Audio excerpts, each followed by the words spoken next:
This is Michael Ostrolenk. Welcome to O Radio. We'll explore individual and social transformation through collaborative action. Today's show is brought to you by Synergy Float Center, a premier flotation center located in Old Town Alexandria, Northern Virginia. When you take time to slow down, amazing things can happen. Take care of yourself by booking a float, sauna, or one of the other many services today. You can learn more at synergyfloatcenter.com. Today's guest is Owen Marcus, who for over 40 years has explored and developed programs that bring together mindfulness, somatic psychotherapy, and the science of emotional physiology. His men's groups and this alternative model were the focus of the documentary About Men. His book, Grow Up, A Man's Guide to Masculine Emotional Intelligence, lays out how to complete the 9 stages of emotional maturation for boys and men. As a director of education at Everyman, Owen, along with his co-founders, continue to develop effective ways to use emotions and physiology as tools to create fulfilling relationships and purposeful lives. Hello, Owen. Hello, Michael. It's good to see you. Good seeing you and your background. Beautiful, beautiful. I wish it was real because it'd be nice to have that behind me. Of course, we're entering the spring, not the fall, but what can I say? So before we get into Everyman and the work you do in your books and all that kind of good stuff, which is amazing. I love your book. You actually written more than that book. Also like you to talk about your other book as well. But talk to us how you got into personal development and how that personal development led to your work in the men's movement specifically. This was back in the mid 70s. I ended up in Boulder, Colorado because I couldn't find a job in the ski area. Ended up living in a group or a house with a group of guys. One of them was from Florida, and he'd given up his law practice of 8 years to come to Boulder to learn how to be a Rolfer, which Rolfing's a particular kind of body work where we're working with the soft tissue, the connective tissue of the body, and aligning it with gravity and dealing with a lot of chronic stress issues. So Brack was really good at arguing his case, and after a couple of weeks of pushing me, I said, all right. You promise to shut up if I just go try? Yeah. Well, he knew I'd be hooked, and I was, and I went through the normal 10 sessions in the 10 weeks. And I got some change in 10 weeks, but 9 months later, I was 3/4 of an inch taller. Within a year, I was an inch taller, lost 20 pounds of weight. I'd never been fat. And before that, I didn't walk, I sort of waddled. So my physical body transformed itself. But the biggest thing was my emotional body transformed itself. And I didn't know why I was so tight, but I realized I was. And in the course of several years of doing the Rolfing and some other things I was doing in Boulder, I really saw the power of connecting to the body as a way to really facilitate healing and emotion release and retraining what we now call the emotional physiology of the body, or that stress response. And then I had the fortune of studying with people like Ron Kurtz and Peter Levine as they were starting their schools. And so all that just really got me going down this track of somatic psychology. And of course, of all that, I became a Rolfer, had a holistic medical clinic in Scottsdale. And then a little over 25 years ago, I had healed a lot of my issues, which I had dyslexia and Asperger's, and a few other things like dyspraxia, and a lot of the work I'd done had really turned the corner on that. But I realized that my relationships, particularly my relationships with women, they weren't bad, but they weren't good. I sensed there was something that could happen, or there could be more. And I had this resistance to doing men's work. But I called up a friend of mine in DC. He suggested training. Started my first men's group out of my clinic, and that was like in the mid 90s. And one thing led to another.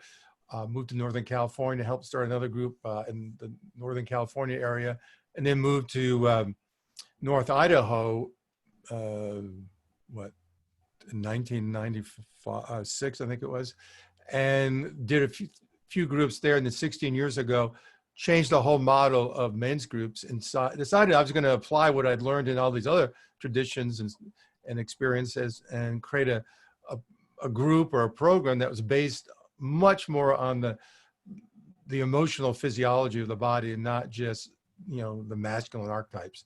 And in the course of doing all that, I really learned how to connect to myself much better than I'd ever had before, and with others. And then out of that, I started learning and studying and then eventually teaching or within the whole attachment theory, because I realized that I grew up in a house, there was really no emotional connection. And being in these groups really taught me how to connect to people. Talk to us about that. So you talked about emotional physiology, and you talked about attachment theory, and obviously Rolfing is a very hands-on approach. So kind of talk us through all those things and how they express themselves, and you work with men, and then not contrasted necessarily, but you also talked about male archetypes or masculine archetypes as not necessarily the driver of your work, but I have to imagine they play a role. So Yeah. a lot there. So, Unpack that for me. so what I realized starting off with Rolfing, and there was some science back then that supported it, now there's a lot more science that supports it, is that fascia, that form of connective tissue that really holds us together, as Hans Selye said, the fellow that wrote The Stress of Life, or the book on stress, and stress. And so I had a lot of stress, some physical, but turned out most of it was emotional stress in my body. And that's why I was so tight. So when that fascial system released, gradually a lot of that emotional stress released. And that really set me down this whole path of what we are calling this emotional physiology. And that I really give Peter Levine the credit for a lot of that, because when I started out, developing what later became his whole school of somatic experiencing, and that really clicked for me that when we can't fight and we can't run, we freeze. Mm-hmm. So I was a master freezer. Okay. I mean, that was why my body was so tight and my fascia was so tight. And in the course of doing all this work, my body started to melt. And I realized that even though, most guys, I think most guys have what I would call emotional Asperger's. We just don't know how to feel, express, and connect emotionally. And, women are often telling it, and they try to tell us how to do it. And I think they're really good at telling us when we get it, we don't get it. But because they're not men, they're not necessarily as good at telling us how to do it. And what I found in these groups, first for myself and these other guys, is that it's a safe place to see other guys do it, to practice it, to get reinforced, to get feedback, to be held accountable, to be honored for when you do these things. And I started learning that, it was okay to feel, it was okay to express in my own unique way. And out of that, the groups kept on developing. So how do you explain the manipulation of the fascia, which relaxes you in a certain way, as you said, it kind of unfreezes or melts you, and the connection to emotional states?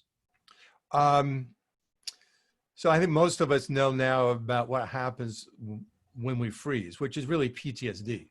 So yeah, PTSD is when you're in this frozen physiology, but your nervous system, your autonomic nervous system, your endocrine system is still in a sympathetic response. And I was frozen and still in many ways and not very expressive. And so as my tissue let go, it was literally as if, I was wrapped up in this, what do you call it, straitjacket, and it was just taken off. And it was the beginning, not the end. And by that I meant was that I could feel, and this is sort of what I mentioned in this book that you mentioned, where there's 9 stages of development for men, is that it allowed me to pick up where I left off. Because I was so frozen, which is to say so disconnected, that even though I went through these experiences in life, I wasn't fully present for those experiences. Mm-hmm.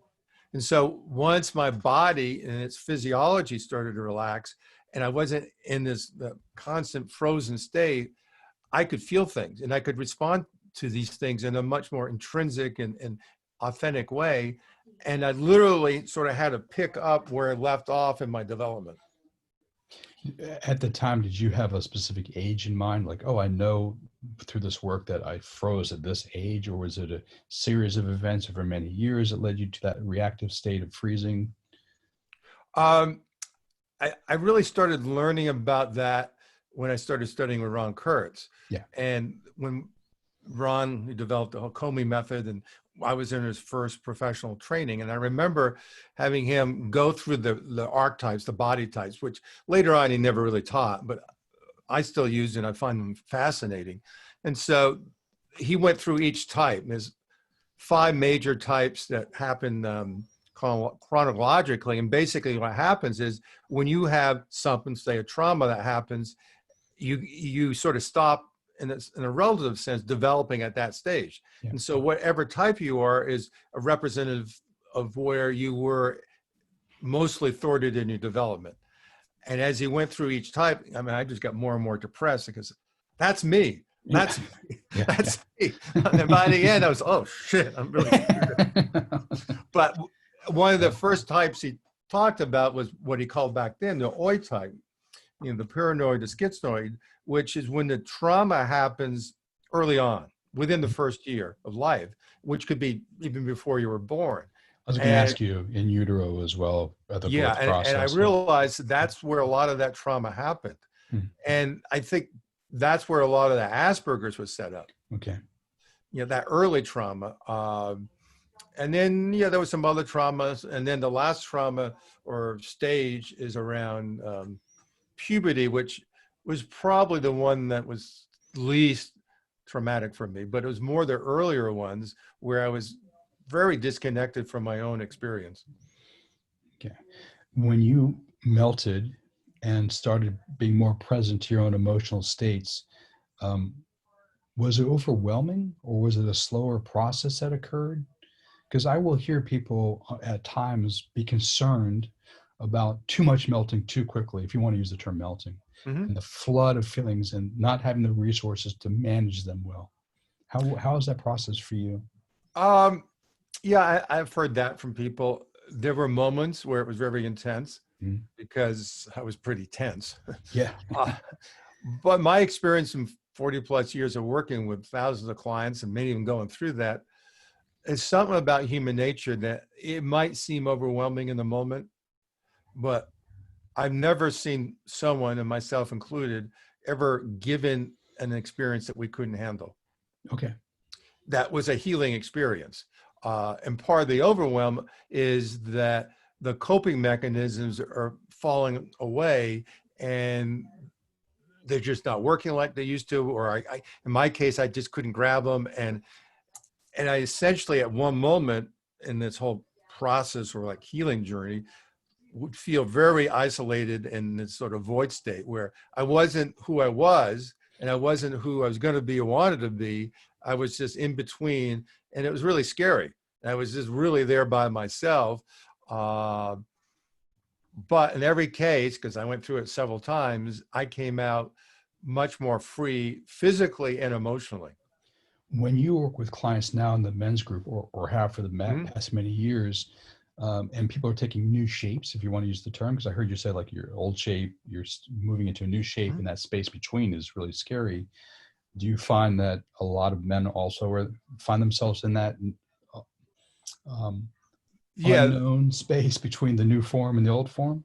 They do. And one of the problems I had, or challenges with my Rolfing practice, and I still have one that's sort of, well, I did before COVID. It was pretty part-time, but I had a large practice when I was in Phoenix. And so I worked with a lot of people there. And so I saw a lot of people go through this change. And one of the things that I always wanted for them was some kind of support group for them. Not maybe the normal support group that's so focused on the disease, but more that's more focused on that change or transformation. Because probably the biggest hurdle I would see, and I'm sure you see this in your work, Michael, is that people go through this change and all their friends or maybe family can't understand the change and are sometimes threatened by it. And they're saying, don't change, don't change. And I'm the only one that they have that says, okay, this is actually good. Let me tell you my stories. And so what I see with these groups and our programs with Everyman is that we have a a body of guys have now gone through it. So when a guy is going through it, he has this whole group or community that's like has his back. So he doesn't feel like he's crazy. He actually feels like, wow, it does take courage to do this. Definitely. Well, that's great. I could imagine having that kind of male support system is hugely important, especially when the culture that they're embedded in pushes against them in the opposite direction. We like your old form. We don't like who you're becoming. It's, you know, it's a threat to our systems. Have you over time ever worked with the spouse, whether it's a wife or another male? I mean, male these days, because now you can have Right. gay marriages, but mostly probably in the old days, a spouse would be a woman. Do you ever include them in conversations so they understand what might be occurring? Or do you educate the husband to educate the wife? Like, is there any role in that? Sometimes I get both, but usually it would be one. And I would talk to that person about how to talk to their spouse Nice. about the change, which would Okay. help. Good. And I always said that person can call me. And occasionally did, but that was rare. And then in terms of the men, yeah, I'll talk to the men, or we will talk to the men about that. But we do things, and certainly in our groups in Sandpoint, where I normally live, we do things for the community. So then we have a community of groups, and then we have a bigger community, which is a family, and we do things like that. So over the years, yeah, there's this whole support structure that has been woven in there. Nice. And my partner is a couples therapist, and so we do couples trainings together. Perfect. And so in that way, and I sometimes work with couples privately. So yeah, some of the times in these situations, I have to talk to the partner and say, look, what this person's going through, I know it feels scary, but in the long run, it's a good thing. When you've worked with clients and they're entering that new space and creating a new form, and their bodies, you know, through the fascia relaxing, and emotions start flowing through their body, I would imagine too the new thoughts, the cognition shifts, as well as not as including also spiritual openings. Can you talk a little bit about how cognition might shift as well as spirituality might shift in this process? Yeah. If the shift is deep, and it often is, from the Rolfing, or sometimes my coaching, or these, you know, the groups over time, one of the first things that shifts or is challenged is their model, which is the cognitive.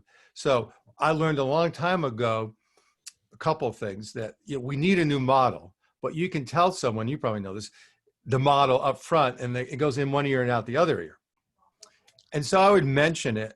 And then when I could sense that things were starting to fall apart, I would re-mention it. And it's like they didn't hear it the first time. I mean, they go, yeah, I guess you said it, but they had no experience to understand it with, which I began to understand what that meant. But when they were going through the experience, they would just suck it up, because they stuck this new model in, because they realized the other model was limiting. But yeah, we need sort of at least a model to be the transition to our own model. And so giving them a model that was psychological, physiological, and if appropriate, spiritual, yeah, I would do that. And that would really downregulate their stress. Over your many years, I have to imagine when men open up to new, deeper emotional states and new mental models and spirituality, they can then start seeing the limitations of the various institutions, which in many cases were anti-body, anti-feeling. I'm thinking like conventional education as an example, where you're not allowed, especially boys, cannot have a body because bodies are a threat. You can't move around. You have to stand still. If you can't sit still, you got to take a drug to kind of neutralize the energy, blah, blah, blah, blah. What do you see coming out of your work with individuals and the effects it has on their thinking about the institutions in which, you know, we engage with, like education, like medicine, like psychology? Well, I've always been an instigator, and I think, and yeah, you probably see this too, when people have a fundamental shift, they start questioning everything. Yeah. And what I like is that they're questioning it not so much from their head, but from their experience. And I've seen it across the board, but I don't know if I guess I do see it more, but over a longer time period in these groups, because this new group or set of groups have been going 16 years. So I got some guys that have been in that long, and I've seen the impact that work's had over them, their families, their kids, their partnerships, their businesses, their professions, across the board. And they end up questioning things. And out of that, a lot of these guys end up doing things they never would have thought they would have done, like change professions. Nice. In terms of changing professions, I have to imagine that, a lot of us have been pre-programmed by our culture as well as our family of origin. Like, this is the path we want you to take. Not necessarily based on the innate drives of any one individual, but on, cultural forms. So can you speak a little bit about how, once you open people up to their own experience, that can lead to what I might call lifestyle design, including in the professional space? Yeah, that's usually that sort of grief cycle they go through, and fear of letting go of this stuff. But as they do that, they create more space, and they start to have this inner passion. And what's great about the groups is that, it first comes out as a little whisper, but innately the guys in the group go, "Come on, Tom, tell us more." Yeah. "All right, I think you should do it." "Really?" "Yeah, you should do it." And then, they encourage them, they hold them accountable. Like, I'm thinking one guy in particular that he started out as an attorney, wasn't in my group, got so changed by it that now he's a therapist. Nice.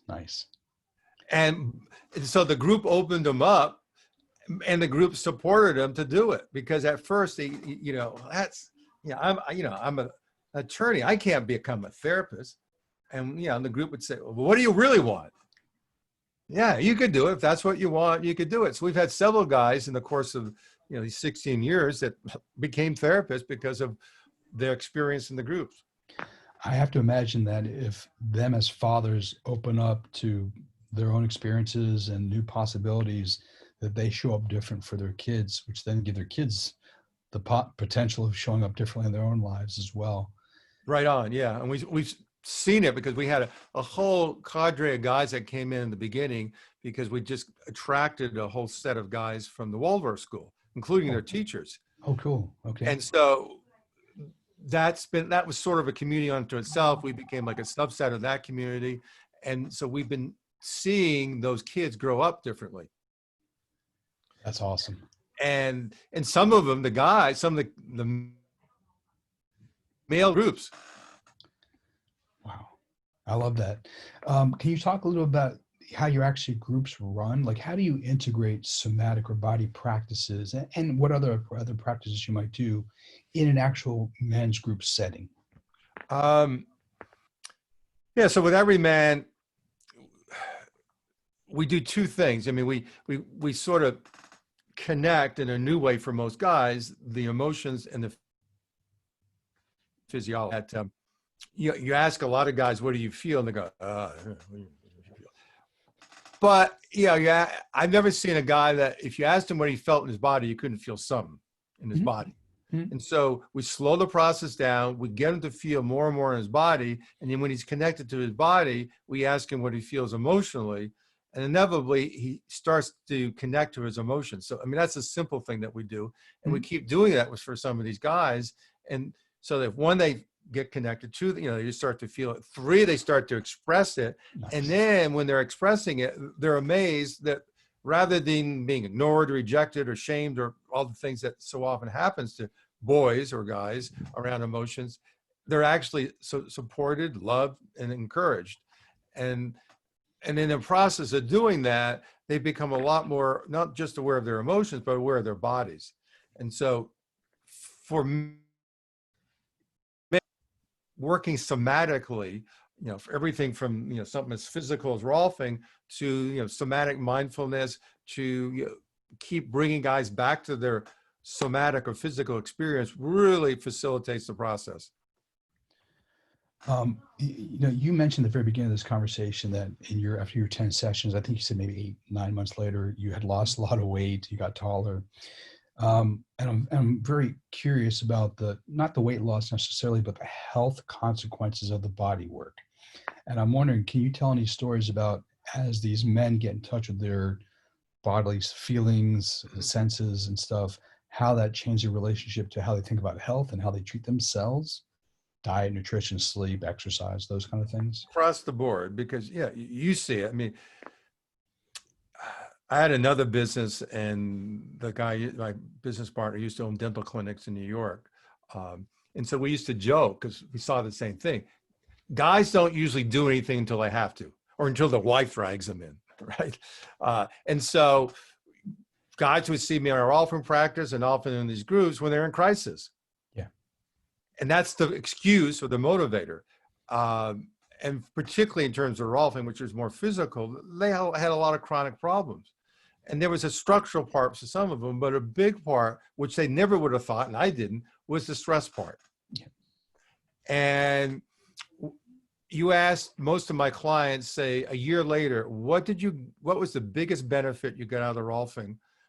And you see it's a little more, it's more subtle with the men's groups, but what's the biggest benefit? And it would be the stress reduction. Yeah. Which is to say, they're more connected to their emotions. And with that, they're not only have they released a lot of chronic stress, but they're not putting it back in because they're a lot more present in their experience. And so consequently, they're processing or releasing that stress as it happens, and it's not accumulating. So what I kind of, if I can reframe it, what I hear you saying, I can maybe reframe in the language I might use and say if I'm correct, because they're not chronically stressed, there's just a general relaxed state. They're not reactive, so there's more choice. So so it might not necessarily be that the situation changes, but their response to it, as opposed to reactive to it, is a shift. And because they can respond to it, not react to it, the situation might change. That's the quote unquote cause of the stress. Yeah. And where we, as you can imagine, see it the most is their relationships with their partners. Yeah. Cool. Can you say a little bit more about that? To mine is sometimes we'll get a guy that comes in the group, and after a little while in the group, he says, wow, that's what my wife tells me. But he's hearing it because we're guys. Yeah, of course. Yeah. But generally what happens is that as men, we think we are being emotional. And I particularly saw this working with couples when I'm like in our couples workshop, dropped in and we're in the middle of something, and the guy really thinks he's being emotional with his partner, and his partner is either like checked out, pissed off, or certainly not connected.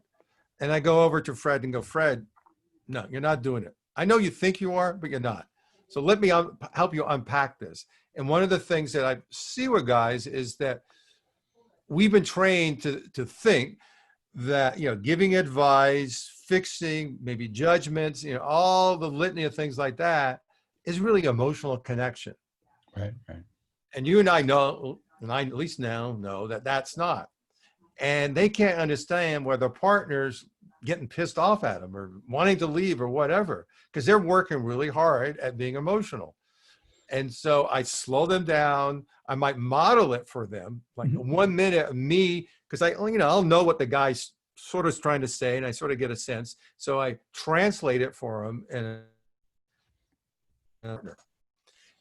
he, or maybe even she, starts to cry because he's finally hearing what he or she always wanted to hear. And the guy is like, maybe he's not crying, but he's like in this like awe, like, yeah, you're saying it. That's what I want to say. And then I go, okay, now I want you to start saying it. And I coach him, and then he gets going. And I say, great, now keep doing it and practice. And I think for us guys, the biggest thing is that we never had any modeling for any of this, at least modeling from men. And because I think men do it a little differently than women. And when we try to do it like women, we either resist or often fail at it. For you, because you've integrated a lot of different practices and technologies and techniques into your work. I've heard you talk about Kurtz's work, and I heard Rolfing, and you've mentioned some other inputs into your whole process. What would you say is your kind of cutting edge these days? What are you exploring now? Um, Good question. I mean, the edge or the integration of whole attachment theory Mhm. and the work around what I call the physiology of emotions, but really the stress stuff and the PTSD. How to, one, explain it to guys so they really get it. Okay. Two, create processes so they learn it not just here, but in their body and in their relationships in the most this way possible. And so I keep honing, or we keep honing the ways to do that. Uh, Trainings that we do, and one of them is called the MELT training, which is Man's Emotional Leadership. Okay. Training is a training where we teach these guys these skills to use in their groups. And we're getting more and more therapists in these trainings because they're seeing that we're teaching skills that often they never got to learn in therapy. Really how to connect. Yeah, I would imagine. I was fortunate to kind of gone to an alternative school, both graduate and postgraduate work, but I would imagine a lot of the conventional schools don't include the body at all, don't include spirituality at all. Might touch on emotions if you're changing your thinking cognitive behaviorally so you can affect your emotions, but there's no really deep connection with emotions. Attachment theory, is that becoming more mainstream? Yeah, I think it's gotten real, well, I'm not a therapist, but from what I see, and maybe I'm prejudiced, I think it's gotten pretty mainstream. Like one of my contemporaries, Pat Ogden, you know her? Oh yeah, I know of her, of course. Yeah, I mean, she was right behind me training with Ron, and she was in Boulder and still is. So she's done a good job of, has for down decades, taking Ron's work and Peter Levine's work and putting it together. But like a lot of other people, she's also brought in the attachment theory work, which, as we know, basically says that we need connection. Yeah. If we don't have it, we're screwed. If we don't have it, it's stressful and maybe traumatic. And what it did for me, and I think the work with men, is that it sort of tells us what we might have sort of known unconsciously, that our parents weren't available. But as you know, we took it on as our responsibility, maybe our shame. And when someone says, no, this is a natural phenomena, you need human beings, number one, which was years ago was a weird concept for me because I thought, I had to be self-reliant.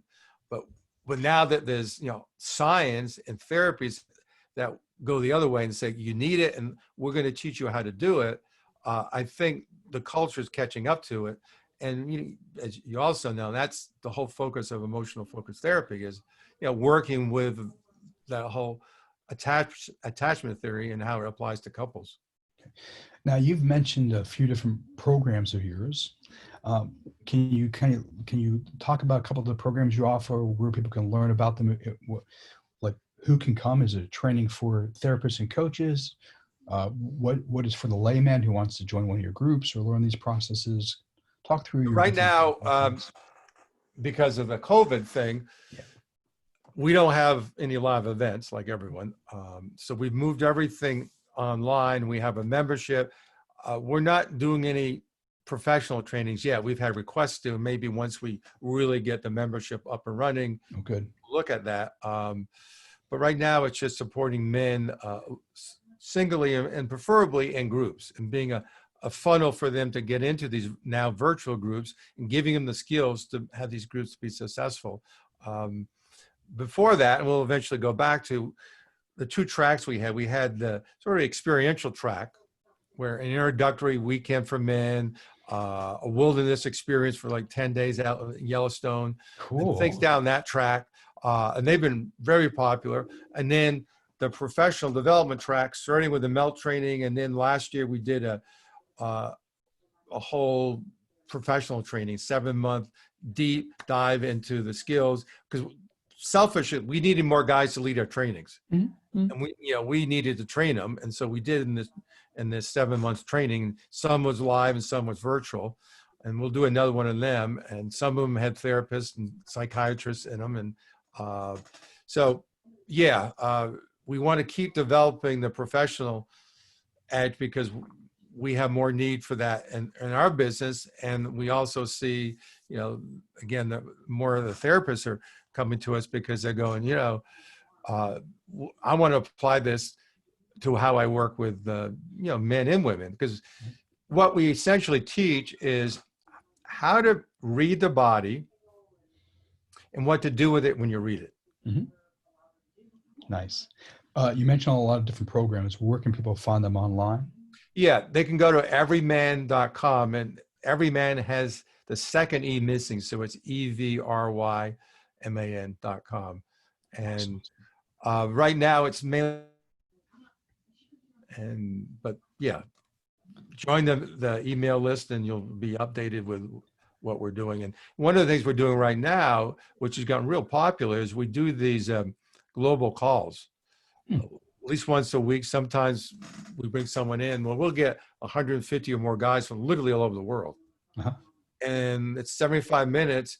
And we maybe do a teaching or experiential process, and they go out into the breakout groups. And then we have these, what we call drop-in groups, which are smaller experiences and more intimate, and where we put the guys in the breakout groups. And again, we get guys that just come cold, no experience. And then we put them in these breakout groups with no facilitator. We just give them, that was a little scary at first. We just give them a few prompts, some agreements like confidentiality, and you can opt out. You don't have to do anything. And these guys come back after 20, 30 minutes in these breakout groups, and they're blown away. I mean, I led one 2 days ago, and this one guy started, because we did like a little check-in. I don't feel anything, and He comes back after, talking to a couple of guys. He's crying. That's awesome. Now, can people find out about, or can men find out about these weekly meetings? Yeah, they're right on the homepage of the site. Fantastic. Okay.